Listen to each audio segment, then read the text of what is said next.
국회 법사위 참 말도 많고 탈도 많습니다. 법사위원장을 누가 맡아야 하나 이걸로 여야가 줄다리기 계속 해오다가 하반기에 야당에 주는 것으로 합의를 봤습니다. 그런데 법사위 잘못된 것은 고치고 가자 이런 목소리 계속되고 있습니다. 관련 법안 발의한 박주민 더불어민주당 의원 안녕하세요. 네, 안녕하십니까. 지금 어디세요? 의원회관입니다. 많이 바쁘세요? 사실 방금 전까지 좀 회의가 있어가지고요. 예. 예, 현장에 가지 못하고 이렇게 전화로 인터뷰하고. 알았어요. 네, 주 기자님 얼굴도 봐야 되는데. 네, 바쁘면 그럴 수 있죠. 자, 법사위 체계 작구 심사권 폐지를 골자로 한 국회법 개정안 발의하셨습니다. 네네네. 왜 필요합니까? 아시다시피 법사위가 지금까지 뭐 일종의 상원이다. 그렇죠. 또는 뭐 국회 의사 일정을 좌지우지한다라는 평가를 받아왔어요. 예. 그 이유는 체계 작구 심사 기능을 독점적으로 갖고 있어서 그래요. 네, 법사위에서 깔고 뭉개면 안 된다면서요, 뭐 일이. 그렇습니다. 예, 모든 법이 통과되고 나서 예. 법사위로 다 모입니다. 그래서 네. 법사위의 체계 작구 심사를 거쳐야만 본회의에 올라가다 보니까 네. 이제 법사위에서는 그 체계 작구 심사 기능을 가끔은 오용 또는 남용해서 아무런 이견이 없는 법을 잡기도 하고요. 네. 또는 꼭 필요한 법인데 지연시키기도 하고 하는 일들을 자주 해왔었던 거죠. 그래서 이 법사위가 독점하고 있는 체계작구 심사 기능을 좀 나눌 필요가 있다라는 문제 제기는 오래전부터 되어 왔었습니다. 네. 예. 이 얘기를 오래전부터 외치셨는데 네. 왜 지금 개정안을 내셨어요? 정확히 말씀드리면 20대 국회 때 제가 이제 더불어민주당 일하는 국회 특위 위원장이었었거든요. 예. 그때 일하는 국회법이라는 것을 발의했었고 20대 국회 때 발의했던 그 법에 내용이 포함되어 있습니다. 법사위 체계작구 심사 기능을 개편하는 것으로요. 네. 예, 그리고 나서 21대 때는 이제 제가 발의한 건 아니지만 1호 당론 법안으로 법사위의 체계작구 심사 기능을 각 상임위로 나눠주는 그 법안이 발의된 바가 있습니다. 네. 21대 국회 후반기에 법사위원장을 국민의힘 야당에 주는 것으로 이렇게 합의를 했지 않습니까? 네. 근데 이렇게 합의를 하고 이렇게 개혁안을 내면 이거 문제 있는 거 아니냐 그러면서 국민의힘에서는 좀 반발하고 있어요. 네. 그러니까 뭐 방금 말씀하신 것처럼 법사위원장을 넘겨주기로 한 것뿐만 아니라 네. 법사위에 대해서는 뭐 120일 동안 체계작구 심사하는 걸 60일로 줄이고 그다음에 체계작구 심사만 한다는 명문의 조항을 넣고 하는 정도로까지만 하자라고 합의를 했는데 네. 그것을 넘어서서 이제 법사위의 체계작구 심사 기능을 사실상 각 상임위로 나눠주는 법안을 발의한 거는 그 합의의 틀을 벗어난 것 아니냐 이렇게 지금 얘기를 하고 있는 거죠. 네. 근데 아까도 말씀드렸던 것처럼 법사위가 체계작구 심사 기능을 독점적으로 가지고 있게 되면은 그 법사위의 문제점이라고 하는 것이 계속 반복적으로 발생할 수밖에 없어요. 그래서 이 기회에 법사위의 그런 체계작구 심사 기능 독점을 좀 해소하는 것이 필요하고 그런 것이 전제가 됐을 때 야당에게 법사위원장을 넘기는 것이 저는 맞다 이렇게 보고 있습니다. 어떤 법안들이 체계작구 수정이 많이 됐나요?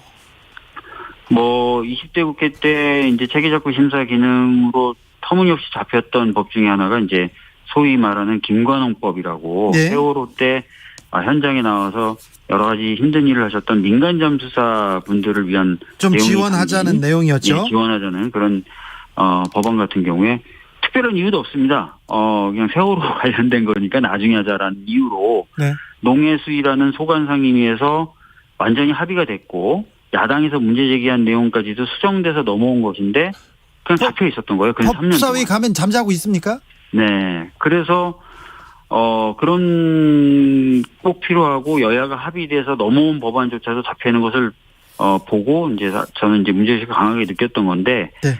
그 법안 말고도 다른 법안들도 비슷한 식으로 잡혀 있거나 처리가 안 되는 법안들이 많다는 거죠. 지금 법사위원장 대리를 맡고 있지 않습니까? 네네네. 지금 이 상황에서 그런 좀 꼭 필요한 법안들, 개혁 법안들, 뭐 또 이 사회에 보탬되는 법안들 통과시키면 되잖아요. 그러니까 지금은 뭐 제가 이제 법사위원장 직무 대리할 동안에는 여러 가지 이제 그 법안들을 좀 통과시키고 있어요. 그러고 있어요. 네. 예, 있긴 있는데 본질적으로 이 법사위의 기능을 좀 예. 개편하지 않으면은 언제든지 방금 제가 말씀드렸던 문제가 재발할 수도 있고요. 네. 그렇기 때문에 좀 이 기회에 그동안 오랫동안 제기되었던 법사위에 대한 문제를 완전히 해소하자라는 게 제가 법안을 발의한 취지입니다. 예. 의원님, 법사위원장은 국민의힘으로 넘기기로 이게 다 합의가 됐습니까? 다시 논의합니까? 합의가 이제 된 내용 중에 하나가 하반기에 법사위원장을 국민의힘 쪽에서 한다라는 내용이 포함되어 있는 것이고요. 네. 다만 그 전제 조건이 아까 말씀드렸던 대로 법사위의 체계적고 심사 기능을 일부 개편하는 것을 전제로 한 것이 되는 거죠. 전제 사항이군요. 예. 그런데 제가 이제 문제 제기하는 것은 아니 법사위 기능을 그렇게 일부만 개편하는 것으로는 법사위가 갖고 있는 문제점, 그동안 지적되었던 문제점을 완전히 해소하기 어렵다라는 얘기인 것이죠. 예. 그렇습니까? 이 부분에 대해서 저 원내대표나 당대표는 뭐라고 합니까? 법안을 발의한 후에는 말씀을 나눌 기회는 없었고요. 근데 법안 발의하기 전에는 제가 사석에서 두세 번 정도 원내대표님이나 원내수석에게 이런 취지의 법안을 준비하고 있고 발의하겠다라고 얘기는 했었습니다. 예. 언론중재법 지금 처리를 앞두고 있는데요. 보완할 점이 좀 많다 이런 지적이 있습니다. 아직 이제 저도 구체적인 내용까지는 못 보고 있습니다. 네. 그래서 아마 이제 법사위에서 이제 처리될 단계가 되면은 이제 꼼꼼히 좀 들여다봐야 될 텐데요. 하여튼 여러 이야기들이 나오고 있다는 건 저도 알고 있기 때문에 심사하게 될 경우에 좀 꼼꼼히 살펴보겠다는 말씀 드리겠습니다. 이 법안 말고 또 다른 법안은 어떤 법안 지금 조금 중점적으로 추진하고 있습니까? 법사위 차원에서는 이제 군사법원법 개정이 좀 현안이고요. 네. 그다음에 이제 타상임위에서 법사위로 넘어온 법안 중에는 여야가 다 합의해서 넘어온 법안인데도 처리가 안 된 법안들이 좀 있는데 그중에 대표적인 게 이제 사회 서비스원법 같은 경우입니다. 네.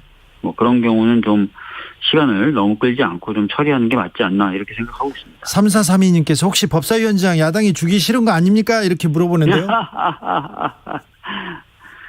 아니 이게 이제 문제점을 확실히 고쳐야 될 필요가 있다라는 말씀을 드리겠습니다. 주기 싫기도 하죠. 걱정은 좀 됩니다. 왜냐하면 20대 국회 때 그 당시 이제 기억을 해보시면은 야당이 나경원 원내대표, 황교안 대표 체제 시절에 거의 국회 밖에서 거리 시위를 많이 하시면서 의회가 제대로 돌아가지 못했었거든요. 예. 그래서 저희들이 일하는 국회를 만들자라고 그때 문제제기를 강하게 했었는데 혹시나 그런 일이 반복되지 않을까 걱정되는 건 사실입니다. 마지막으로 묻겠습니다. 윤석열 전 총장 후보라고 하겠습니다. 윤석열 후보, 최재형 후보의 말들 크게 논란이 되고 있는데 어떻게 보고 계시는지요? 아시다시피 어제 보도된 거에 따르면은 이제 후쿠시마 원전에서 방사능 물질이 기본적으로 없었다라는 발언을 윤석열 후보 같은 경우 했다고 하는데 어떻게 이렇게 사실과도 다르고 국민들이 그렇게 걱정하는 사안에 대해서도 틀린 이야기를 하는지 좀 참담하고요. 최재형 후보 같은 경우에는 이제 본인이 준비 안 됐다라고 자인할 정도로 좀 준비가 안 된 상태인 것 같아서 제가 오늘 아침에도 좀 공개 발언을 했는데 도대체 어떤 마음으로 출마를 하셨는지 궁금할 뿐입니다. 예. 그래요? 근데 준비가 안 됐고 말이 좀 안 되는 얘기를 하시는 분들 지지율이 높아요. 민주당이 좀 더 잘해야 될 것 같습니다. 네, 그런 차원에서는 더 열심히 하도록 하겠습니다. 지금까지 박주민 더불어민주당 의원이었습니다. 말씀 감사합니다. 예, 감사합니다. 오늘도